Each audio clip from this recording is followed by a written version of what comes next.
So Donald Trump is trying to sow some doubt into the 2024 election results already.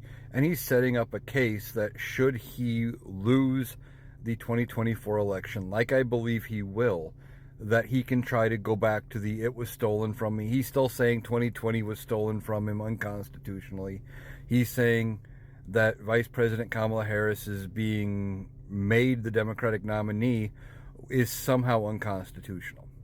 So there's a few things wrong with that. First of all, there's nothing in the Constitution about how a person becomes the Democratic nominee or a party's nominee for any office. All it says in the Constitution about running for president is when the election is and what are the requirements to hold the office.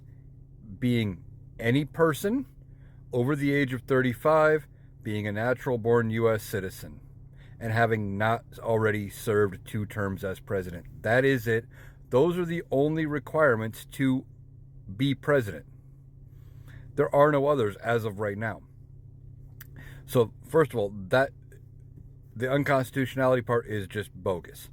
Second off, what he doesn't realize is the parties select who they want. They're in charge of the entire process for how they nominate their person.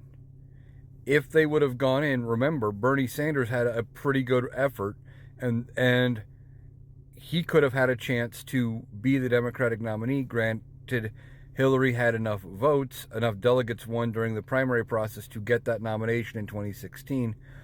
But the Democrats could have gone around Hillary and still selected Bernie. And that would have been how the process played out. The parties are able to select their own person. Just like there was talk, and they got it shut down pretty quick, about some of the delegates for Donald Trump at the Republican National Convention trying to broker the convention and pick somebody else. So the parties picked their own nominee. So again, there's nothing illegal there. Then he says, well, the people didn't get to select her because of, Biden stepping out when he did all the primaries were over, etc. Most of us understood that we were voting for them as a ticket, even though her name wasn't on the ballot in the primary process. Why? Because if something were to happen to Joe Biden and he would have been unable to finish his term, if he would have died, whatever, she would have become president and she would have finished the race anyway.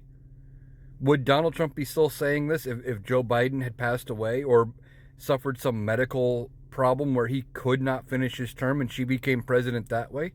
Probably, but that doesn't matter. We knew that this was a possibility, so that doesn't matter. And the last thing that he doesn't realize is if the Democrats and the Democratic voters are that mad about Kamala Harris and voting for Kamala Harris, they won't vote for her in November and he'll win. But he is setting this up so when he loses, because she has a lot of support and a lot of momentum behind her right now, so when he loses to her, he can cry rigged and stolen like he did last time. Because if he loses, it's rigged against him. But if he wins, it's fair. That's how he always operates. We know what's going to happen. He's just laying the groundwork for the narrative now.